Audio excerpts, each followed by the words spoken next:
let's see. We're going to a couple of things I want to go over today, but because of our shortened time period, I'm going to be checking Friday's homework tomorrow. Okay, and also I'm going to ask you guys to bring in calculators tomorrow as well. The handout that you guys picked up, I want to spend some time going over some additional features on either your 36 Pro or your TI-84. So make sure you, I'll send out a reminder this afternoon that I'm going to check homework as well as bring your calculator. Okay, we're going to do some graphing calculator work. Now, the calculator portion is not going to be until next Wednesday, but after that, if it doesn't take the full period, we can start doing Chapter 4 test review. And then we have a non-calculator portion test coming up on Friday. Okay. So today I want to go over these the additional notes handout that you guys picked up on Friday. I try to print out some additional ones, but right now the copier is being occupied. So if you don't have it in front of you, I will make a copy for you, and so you guys can pick it up tomorrow. Okay. So raise your hand if you don't have this additional worksheet. Okay, so if you can just kind of follow along. Sorry, I'll print out some copies at the end of class or tomorrow if I can get to it. Sorry, I'm out.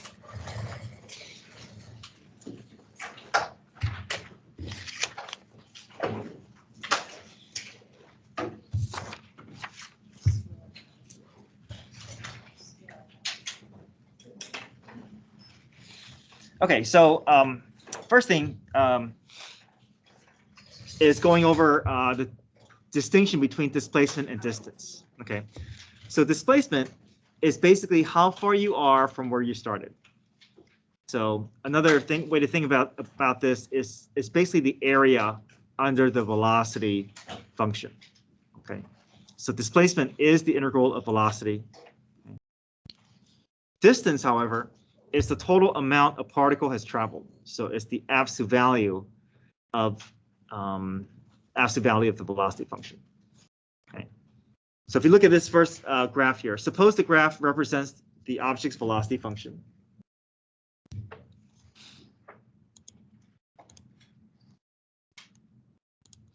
Okay, so let's say this is v of t.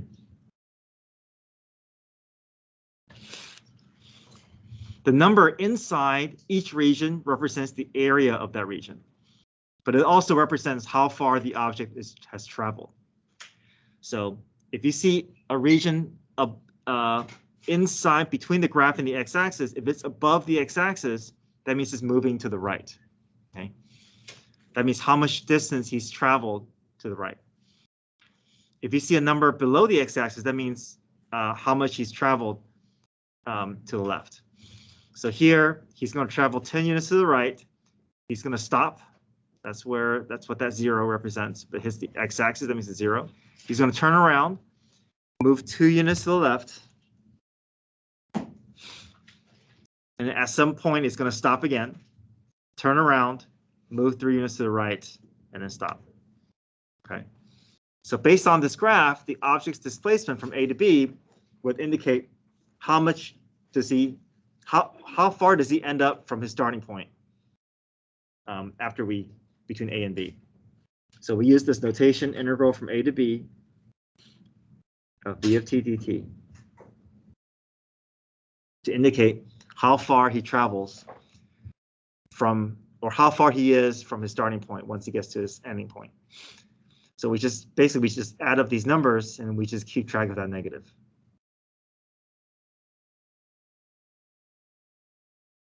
So what's that equal to? 11.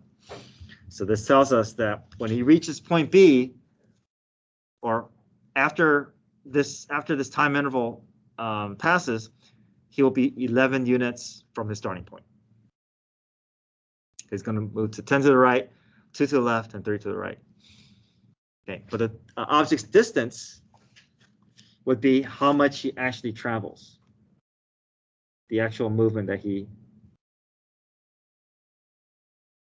that he's going to experience. So total distance means we're going to treat every number as positive values.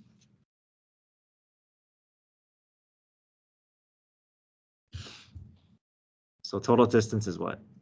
15. So he doesn't make as much progress displacement-wise because he's backtracking, right? But he's actually moving 15 units, but then he's only having a net gain of 11 from his starting point. So that's the main distinction between displacement and distance.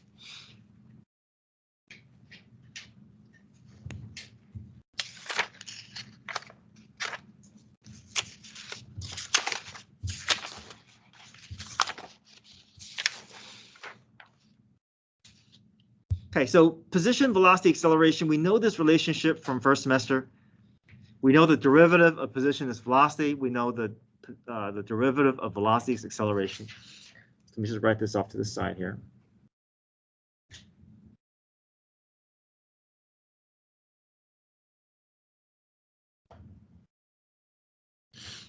Okay, position function can be represented as x of t or s of t. We know v of t is velocity. And we know a of t is acceleration.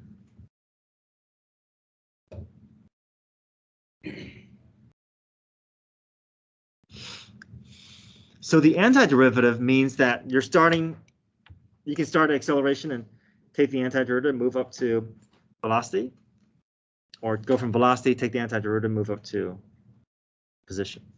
All right. So first semester, we were able to go in one direction here, and then second semester now we can move our way back up. Okay, more review that you've seen before from the past. Speed is increasing when velocity and acceleration have the same signs. Speed is decreasing whenever velocity and acceleration have opposite signs. Okay. Okay, go to the back page.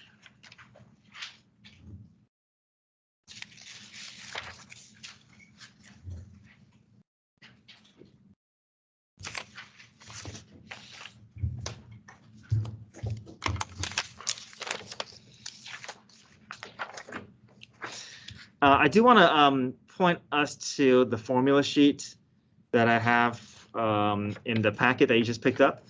So the first few pages is showing graphing and scientific calculator.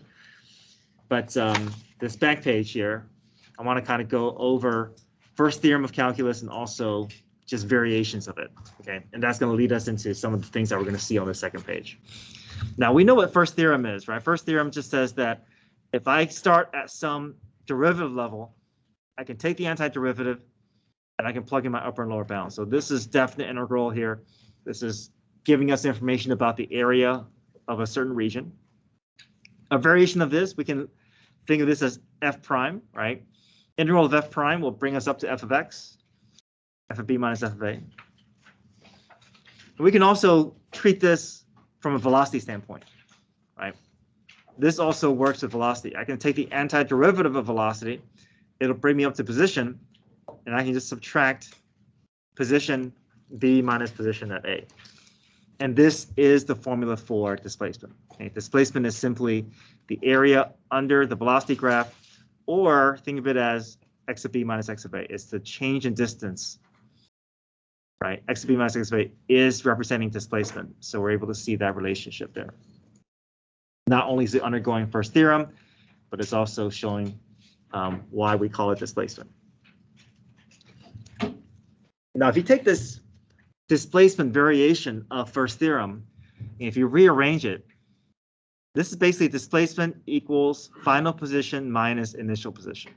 If I rearrange it, I can just have this x of b by itself, add x of a to the other side, and then it becomes x of b equals x of a plus integral from a to b of v of t. So all this is saying is, if I want to find any location on the graph, I just have to start with my initial position is usually given to us in the problem, plus however much progress I made, just the area under the graph, either positive or negative. Mr. Day, Yes. are we supposed to have that? Yes. Did you guys pick it up?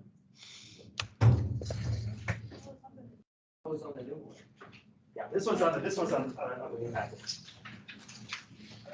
So the very back page, you guys think?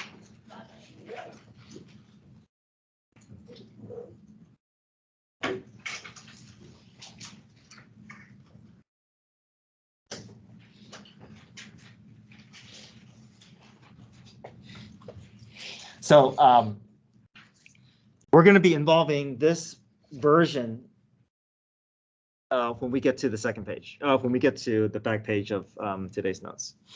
Okay, so just keep this. I'll reference this when we need it. Okay.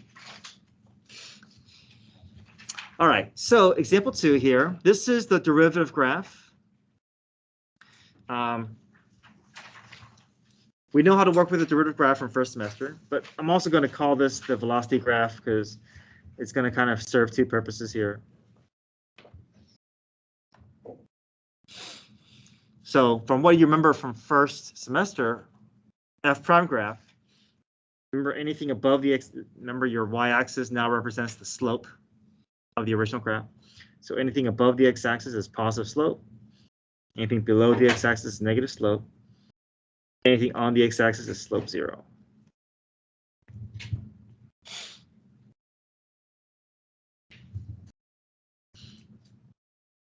Okay, let's create our slope sign line.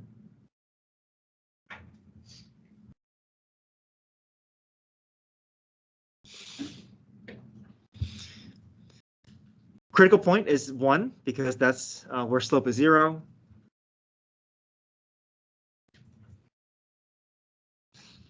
And now we simply look at where the graph is located, right? So between 0 and 1, the graph is below the x-axis, so that's going to translate to negative slope. Between 1 and 4, the graph is above the x-axis, that represents positive slope. So just by looking at the sign line, we know there's a relative minimum, right? The graph is going to decrease to 1 and it's going to increase to 4. That's not what this graph looks like, but we know that our original graph is going to resemble these those arrows. Okay, that's going to be the true movement of the original graph here. So part A says find the x coordinates of all relative extrema. So we know that there must be a relative minimum at 1 because slope changes from negative to positive.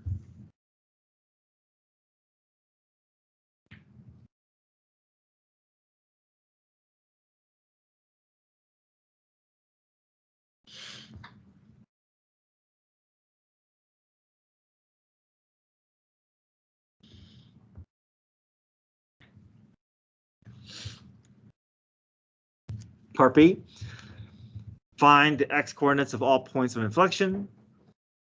So do you guys remember, how do we find points of inflection off of the derivative graph?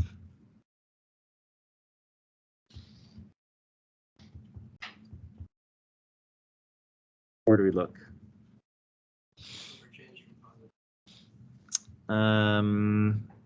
So in this, for this graph, then where's the point of inflection?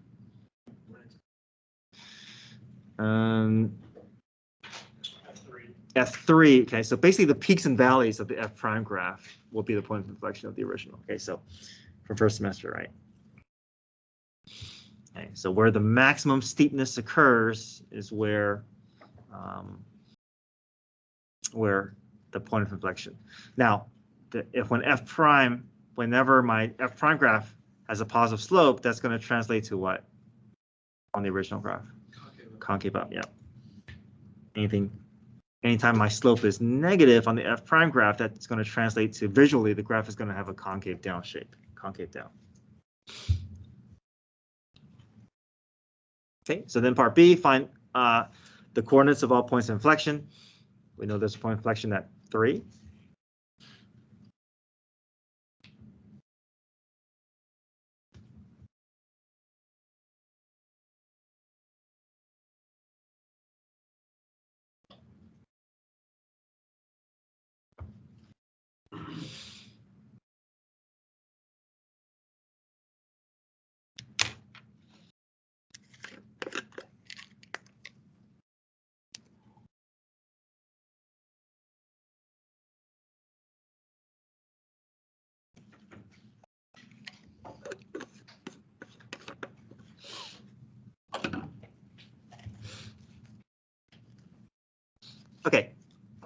We talked about how displacement is basically the area between the graph and the x-axis. Right, we saw an example of it on the previous page, right? This one, I actually gave you the numbers here, 10, -2, and 3. But now we're going to find the numbers ourselves because these are geometric shapes and we can do it just by using triangle formula. So we're going to focus on these regions here. But we're going to separate them into subintervals so that we can figure out exactly the area in each of the subintervals here. So I'm going to treat this all, I'm going to create these triangles, and we're just going to find the area of these triangles here. Triangle and trapezoid.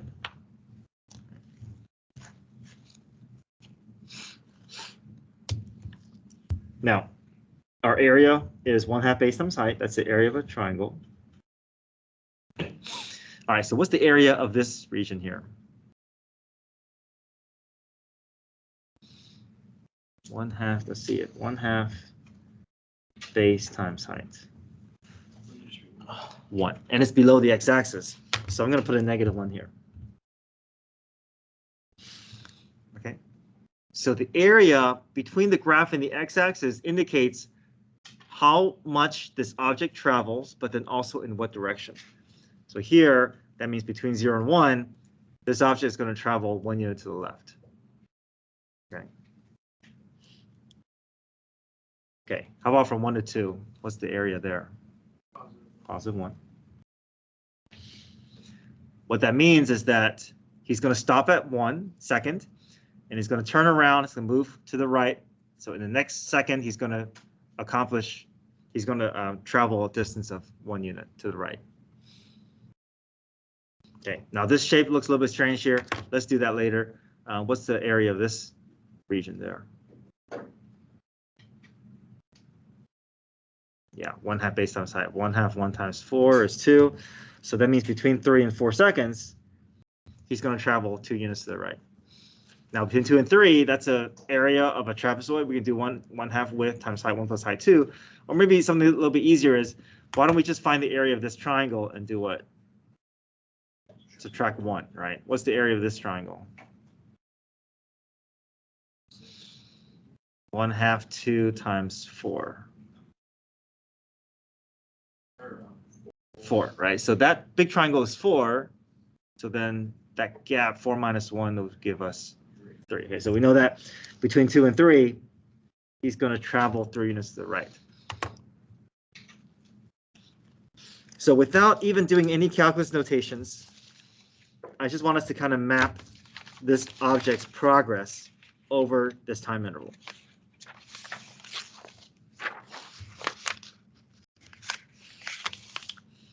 So it says f of 0 equals 1. So that means it's telling us that I'll use x. That means he's starting. Imagine you're tracking his progress on the number line.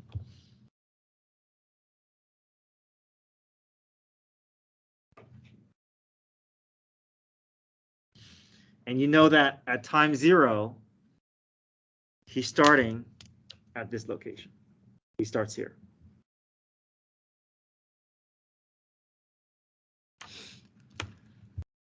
So at 0, he's starting at 1. Where's he going to be after 1 second? Yep, he's going to go backwards 1 unit. So we know that x of 1 is going to be 0, right? So no calculus here. We're just using these numbers and just moving him across this number line. Okay, where's he going to be located after 2 seconds? He's here right now. Back at 1. Okay. Okay, I'm keeping my finger of where he's located at a specific moment in time. So he's here at 2 seconds. Where's he going to be after another second? 4, 2, 3, 4.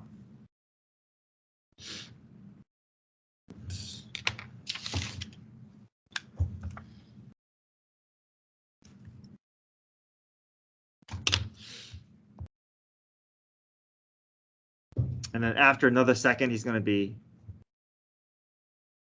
6.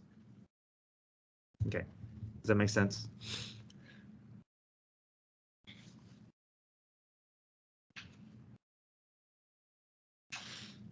Okay, so we know that just by tracking his progress using this graph. But I also want us to be able to know how to do this from an integral calculus perspective, okay, or calculus notation. And we're going to use this formula here. This is just a rearranging of your first theorem. X of b equals x of a plus integral from a to b of v of t dt. So again, we're starting at x of 0 equals 1, but I want to figure out where x of 1 is, or f of 1 is. So if I want to find x of 1, I'm going to start off with what's given. So this is my given, this is my starting point. And then I just want to know how much progress I make between my starting and end point.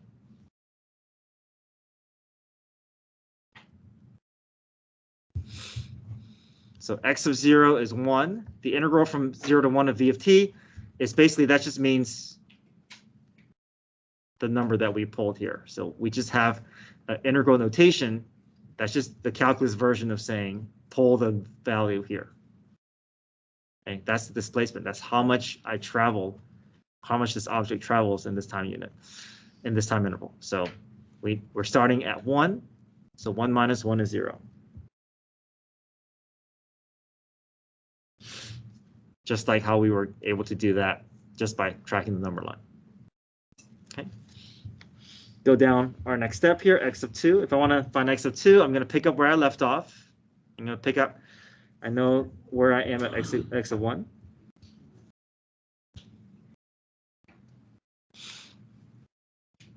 And then how much progress I made between 1 and 2.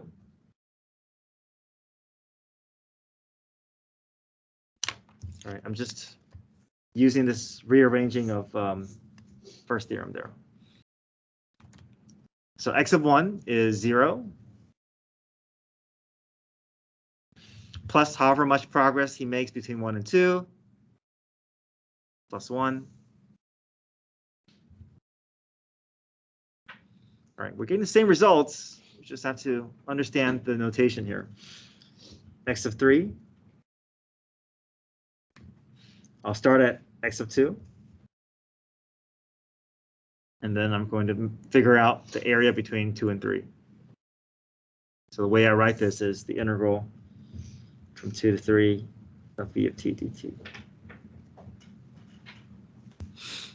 So 1 plus 3 equals 4.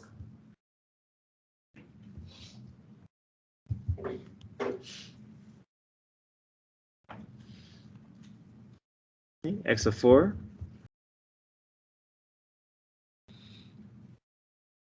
Pick up where I left off at x of 3. And then make my progress from 3 to 4.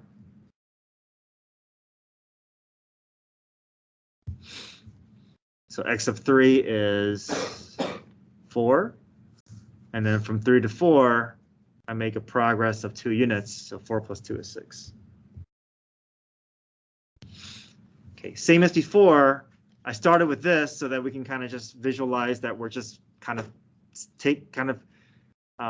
picking up where we left off and then just continually moving based off of the area under the graph.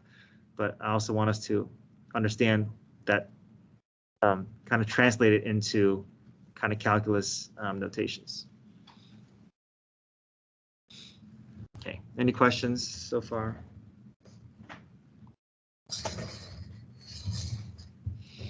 Okay, so I'm just going to copy all those order pairs down. We're going to use them when we graph. So I'm just going to, instead of x, I'll use f here. So f of 0 is 1, f of 1 is 0.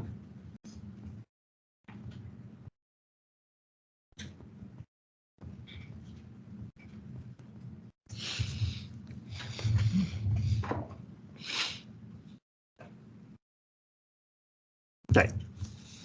Part D, state the absolute extrema. So this is EVT. EVT says I can find absolute extrema. simply by relying on the locations of my endpoints and critical points. Right? So I don't look at my second derivative sign line, just my first derivative sign line.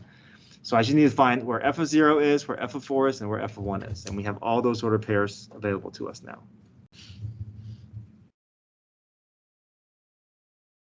These are our candidates. These are the only points we have to consider.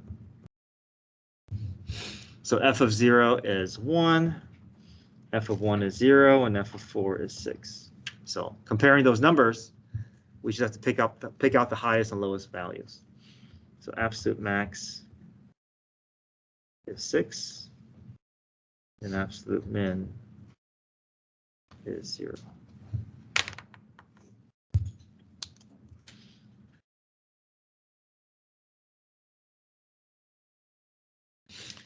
Okay, find the total distance traveled from 0 to 4. Total distance, we're just going to take all these numbers and add them together and treat every number as a positive. So the notation is integral from 0 to 4, absolute value of v of t, dt. All right, so what's the total distance traveled here? Good, 1 plus 1 plus 3 plus 2. But displacement is where we have to involve the negatives. We're keeping track of the negatives now for displacement. So displacement has no absolute value sign, just v of t. Okay, what's displacement? Negative 1 plus 1 plus 3 plus 2 is 5.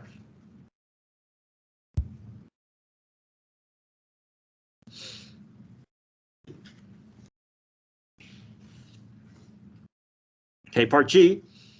On the interval from 1 to 3, is speed increasing or decreasing? So increasing, decreasing speed, we compare our velocity and acceleration sign line.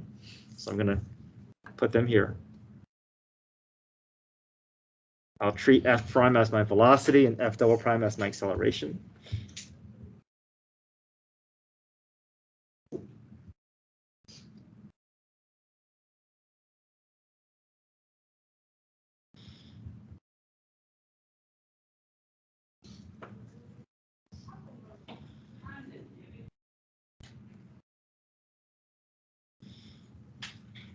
Okay, I'm just lining all these numbers up. So from 1 to 3, is speed increasing or decreasing? So I'm just going to highlight those locations there.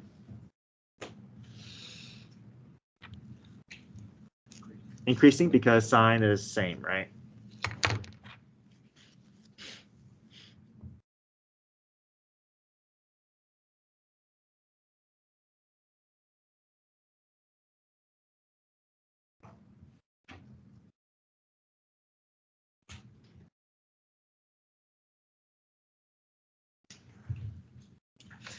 Okay, interval from 0 to 1, is speed increasing or decreasing? Decreasing because signs are opposite, right?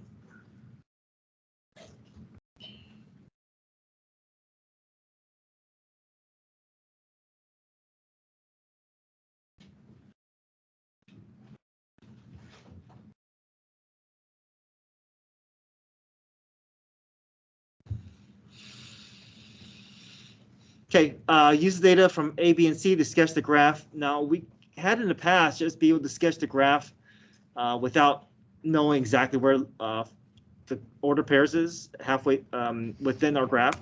But now we're able to do that because using definite integrals, we're able to gather all the order pairs. So not only are we going to be able to sketch the graph, we're going to be able to sketch the graph with a lot more order pairs that we can put down. So I'm going to put these order pairs on the graph, and we'll use a sign line to kind of help confirm our graph.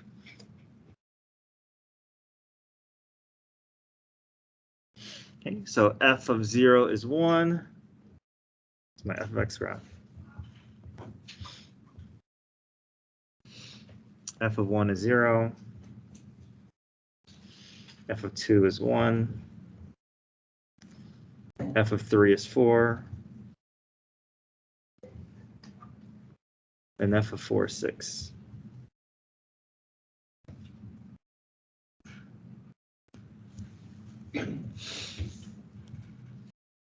Okay, we know the graph is going to be decreasing to a relative min at 1, increasing to 4. So I always like to start with dotted lines because it's not my final graph. It just kind of helps me know where my graph is headed. And then I can put down a better graph using, now that I have the path mapped out, I can use my concavity sideline to kind of help finish it off with more detailed curvature of the graph. So we know that there is a point of inflection at 3. So the graph is going to show concave up first from 0 to 3. And then from 3 to 4, it's going to transition to concave down.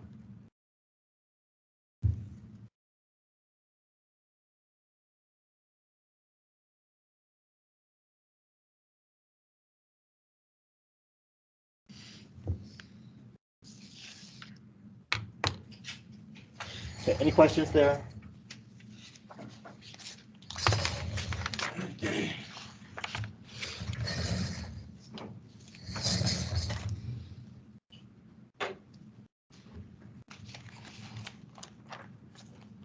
Okay, a few minutes remaining here. Can we go back to our packet and go to page 11?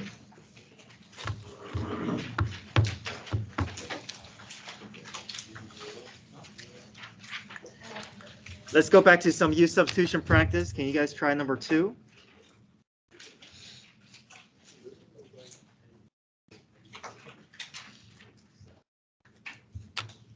Okay, first thing we always ask is, can we rely on expansion? The power is too high, so power rule expansion is not going to be feasible. We have to start off with our U value. So I'm going to target my U value, and I'm going to target dt. And hope that the 3t squared will kind of go away on its own.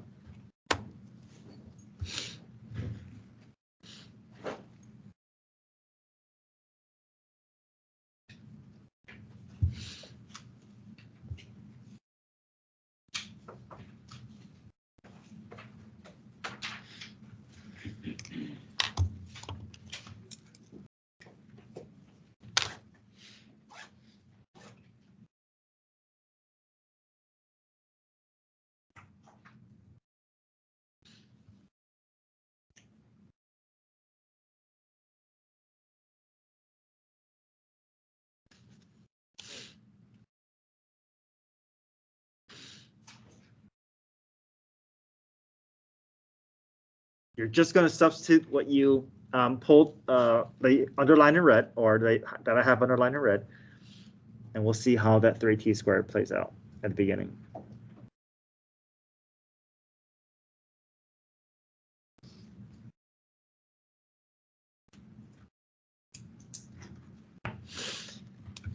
Okay, did the t squared go away? Yes, right, and yeah, it just so happens, it's okay to have leftover coefficients, but in this problem, it looks like all the coefficients drop out. Students at the bell, please go to 6th period. Go to 6th period. Today, there will be no study hall. During 4th and 5th, please go directly to lunch. Thank you.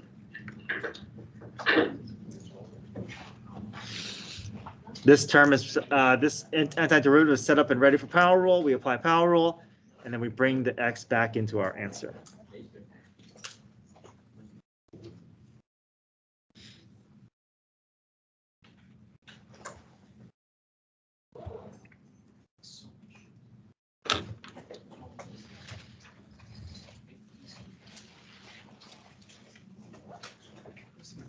Yeah. Okay, we'll pick up where we left off. We'll do some calculator work. I'll send you guys a reminder. Bring your calculator, and also I'll check your Friday homework.